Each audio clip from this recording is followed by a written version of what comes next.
అందరికీ నమస్కారం. Welcome to Bharati TV. Postal ballot counting start అయిపోయింది. ఆంధ్రప్రదేశ్ లో రిజల్ట్ డే రోజు ఈ రోజు పోస్టల్ బ్యాలెట్ స్టార్ట్ అయిపోయింది. పోస్టల్ బ్యాలెట్ లో కూటమి దూసుకుపోతోంది. ఫ్యాన్ మాత్రం ఎక్కడ కనిపించట్లేదు. ఈ అంశాల మీద మనతో మాట్లాడడానికి లతా సూర్యదేవర్ గారు ఉన్నారు, తెలుగుదేశం పార్టీ అధికార ప్రతినిధి. మేడం తో మాట్లాడదాం. నమస్కారం అండి. నమస్తే. ఏంటి మేడం, మీ గాలి చూస్తుంటే అసలు మరి దూసిపోతున్నట్టు కనిపిస్తున్నారు. ఖచ్చితంగా దూసిపోవాలి కదా, సైకిల్ అన్నాక సైకిల్ ప్రపంచం కనపడతా ఉంది. ఖచ్చితంగా ఇప్పటి వరకు వైసీపీ ఒక్క చోట కూడా లీడింగ్ లేకపోవడం అనేది అస్సలు వాళ్ళకి జీర్ణించుకోలేని విషయంగా ఉంది. అంటే ఫస్ట్ నుంచి కూడా పోస్టల్ బ్యాలెట్ జరిగినప్పటి నుంచి కూడా ఎవరైతే ప్రభుత్వ ఉద్యోగులు అయితే ఉన్నారో వాళ్ళందరూ కూడా వైసీపీకి చావు దెబ్బ కొట్టబోతున్నారని అందరూ చెప్పుకున్న పరిస్థితి. ఆ రిజల్ట్ మనం చూస్తున్నాం. ఖచ్చితంగా అంటే గతంలో ఎప్పుడూ లేని ఆశ చూడని రిజల్ట్స్ ఇది.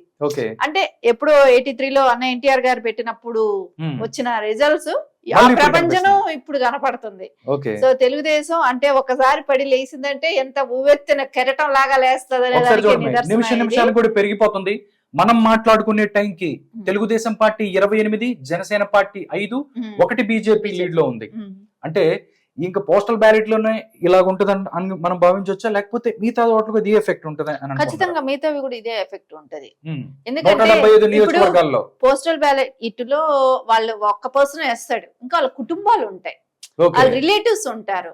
సో ఖచ్చితంగా అవన్నీ తీసుకున్న పరిగణలోకి తీసుకున్న ఇంకా విద్య చదువుకున్న యువతే కానివ్వండి, వాళ్ళకున్న నిరుత్సాహమే కానివ్వండి, అంటే ఈ డెవలప్మెంట్ కోరుకునే వాళ్ళు ఉండే యువత అంతా కూడా ఉంటది. సో మహిళలే కానివ్వండి, అంటే సూపర్ 6 పెట్టిన ఇదే కానివ్వండి, వృద్ధులకి 4000 పెన్షనే కానివ్వండి, వాలంటీర్లు కూడా రివర్స్ అయిపోయారు. వాలంటీర్లకి 10,000 టర్న్ అయిపోయారు. సో ఇవన్నీ చూస్తుంటే ఖచ్చితంగా మొత్తం కూడా అన్ని వర్గాల వాళ్ళకి నారా చంద్రబాబు నాయుడు గారు సీఎం అయితే అందరికీ న్యాయం జరుగుతుంది. అంటే ఈ గత 5 సంవత్సరాలుగా వాళ్ళు ఎంత నరకం అనుభవించారు అనే ఒక ఫ్రస్ట్రేషనే మనకి ఈ రోజు ఈ రిజల్ట్స్ చూస్తుంటే అర్థమవుతుంది. మేడం, ఒకసారి చూసుకున్నట్టయితే దేశవ్యాప్తంగా కూడా మీరు ఎన్డీఏతో భాగస్వామ్యంలో ఉంది టీడీపీ. ఒకసారి చూస్తే ఎన్డీఏ ఇప్పుడు మాట్లాడుకునే టైంకి 234, ఇండియా కూటమి 144 స్థానాలలో లీడ్ ఉంది. మరొక్కసారి దేశంలో నరేంద్ర మోడీ 3వసారి ప్రధానమంత్రి కాబోతున్నాడు అనుకోవచ్చా?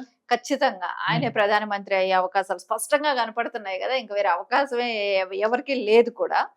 234 అని అంటుంటే సో మ్యాజిక్ ఫిగర్ వాళ్ళు అనుకున్న ఫిగర్ కి వాళ్ళు అందుకునేటట్టే కనపడుతున్నారు. ఓకే, అంటే ఫస్ట్ నుంచి అండి ఎవరన్నా బాధ్యతతో ఓటేస్తాం చూసాము, కానీ ఇక్కడ చూస్తే ఒక కసితో, ఒక కోపంతో అంతా, అంటే ఫస్ట్ నుంచి కూడా వైసీపీ చెప్తున్నట్టు మహిళలందరూ మాకు ఓట్లేశారు, మహిళలందరూ ఓట్లేశారు అన్న పరిస్థితి.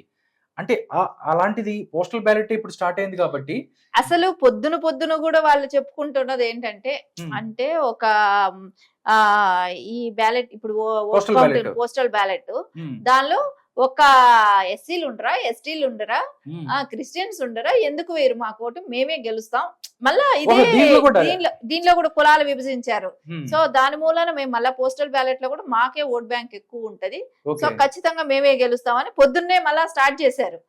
సో 6 గంటల నుంచి అది మొదలు పెట్టారు.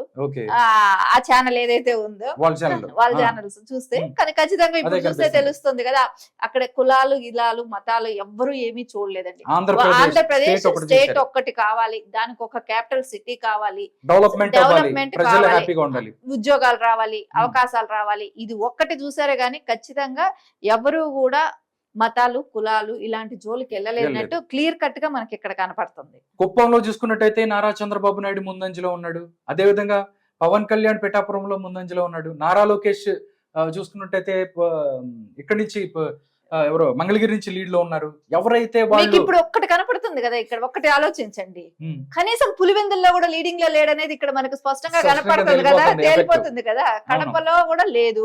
కడపలో లేకపోతే పులివెందుల నియోజకవర్గం, సొంత నియోజకవర్గంలో అయినా అట్లీస్ట్ ఉండాల్సింది ఉండే, అది కూడా లేదు అనేది ఇక్కడ మనకు క్లియర్ గా కనపడుతుంది ఇప్పటికి. మేడం ఒక్కసారి అంటే 175 నియోజకవర్గాల్లోనూ ఇదే లీడ్ కన్ఫర్మ్ అయితే మాత్రం ఏంటి సర్వేలు చెప్పినట్టు, కేకే సర్వే చెప్పినట్టు 150 నుంచి 160 దాకా దాటి వెళ్ళిపోవటం చాలా ఈజీగా అనుకోవచ్చా? ఖచ్చితంగా అలాగే కనపడుతుంది. అంటే ఇప్పుడు చూస్తున్న రిజల్ట్స్ బట్టి ఓకే. మనకు అదే అవగాహన వస్తుంది కదా.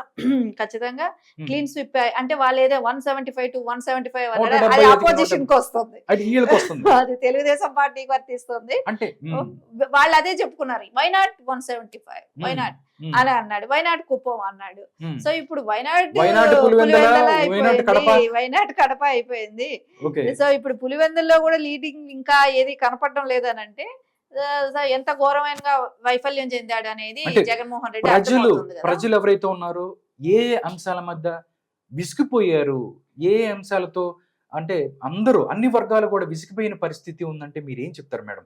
ఎందుకు అంత కసిగా టీడీపీ వైపు, కూటమి వైపు జనాలు వచ్చారంటే ఏం చెప్తారు? అంటే ఒక రౌడీయిజం, గుండాయిజం, అంటే అధిక ధరలు అయిపోవటమే కానివ్వండి, డెవలప్మెంట్ లేకపోవటమే కానివ్వండి, యువతకు ఉద్యోగ అవకాశాలు లేకపోవటమే కానివ్వండి, డ్రగ్స్ కానివ్వండి, గంజాయి కానివ్వండి, యువత భవిష్యత్తు అసలు చాలా ఘోరంగా ఉంది. సో ఆ పేరెంట్స్ కూడా అనిపిస్తుంది కదా. సో ఈ రోజు యువత అంతా నాశనం అయిపోతే వాళ్ళ పిల్లలు పాడైపోతున్నారనే బాధ ప్రతి ఒక్కళ్ళకి ఉంటది. అది ఖచ్చితంగా కసి అనేది వాళ్ళలో కనపడింది. మనం చూసాం, అంటే పక్క రాష్ట్రాల నుంచి వెళ్ళి వేయటమే కానివ్వండి, అంత భారీ ఎత్తున పోల్ అవటం కూడా చూసాం. ఇంకోటి ఏంటంటే మనం ఎక్కడికెక్కడ దొంగ ఓట్లు అనేది కొంచెం వరకు అరికెట్టడం కలిగాం. కానీ గతంలో లాస్ట్ టైం కూడా అంత వచ్చే మెజారిటీ కాదండి. లాస్ట్ టైం వాళ్ళు దొంగ ఓట్లు అది అంతగా పట్టించుకోపోవటం, అంత జరుగుతుందని ఎవరు గెస్ట్ చేయకపోవటం మూలాన జరిగిన ఈ విషయం. కానీ ఖచ్చితంగా లాస్ట్ టైం కూడా వాళ్ళ గెలిపే కాదు. సో వాళ్ళది అంత మైనర్ తో గెలిచిన వాళ్ళే. అంటే 500, 50-70 ఓట్లతో కూడా జనసేన విడిగా పోటీ చేయటం, విడిపోయి పోటీ చేయటం కూడా టీడీపీ దగ్గరగా 40 స్థానాలను కోల్పోయిన పరిస్థితి. 40 స్థానాల్లో టీడీపీ అంటే 2019కి సంబంధించి అంటే 2000 నుంచి 5000 మెజారిటీలో 40 స్థానాలను ఓడిపోయిన పరిస్థితి ఉంది. అది కూడా జనసేన విడిగా పోటీ చేయటం ఏదైతే ఉందో టీడీపీ నష్టపోయింది అనుకోవచ్చా? ఖచ్చితంగా అది కూడా ఉండే అవకాశం ఉంది కదా. అంటే అంత చిన్న మైనర్ ఓట్ బ్యాంక్ తో పోవటం కానివ్వండి, అది దొంగ ఓట్లు కూడా చాలా వరకు పోలైనట్టే కనపడుతుంది. మేడం మ్యాజిక్ ఫిగర్ 88, 40 స్థానాల్లో టీడీపీ ముందంజలో ఉంది. ఒక్క స్థానం కూడా ఖాతా ఓపెన్ అవ్వలేదు వైసీపీకి. ఎలా అనిపిస్తుంది మేడం మీకు? ఖచ్చితంగా వాళ్ళన్న వైనాట్ 175 అనేది రివర్స్ అవుతుంది. తెలుగుదేశమే రివర్స్ పాలన, రివర్స్ టెండరింగ్ చేసిన వైసీపీకి రివర్స్ టెండరింగ్ పెట్టాడు. కానీ ఆయన పాలనే రివర్స్ అయింది, నంబర్స్ కూడా రివర్స్ అవుతుంది. నంబర్ కూడా రివర్స్ అవుతుంది. ఆయన ఏం తలపెట్టినది రివర్సే జరుగుతుందేమో. ఓకే నిజంగా ఇప్పుడు వరకు చూస్తున్న రిజల్ట్ చూసుకున్నట్టయితే మ్యాజిక్ ఫిగర్ 88, 88, 40 స్థానాలలో ఏదైతే ఉందో కూటమి ముందంజలో ఉంది. వైసీపీ ఖాతాను కూడా తెరవని పరిస్థితి. ఈ ట్రెండ్స్ ఇలాగా కొనసాగితే ఫ్యాన్ ఆంధ్రప్రదేశ్ లో కనుమరుగవటం గ్యారంటీ అని చెప్తున్నారు మేడం. చూద్దాం. అప్డేట్ కోసం చూస్తూనే ఉండండి భారతీ టీవీ.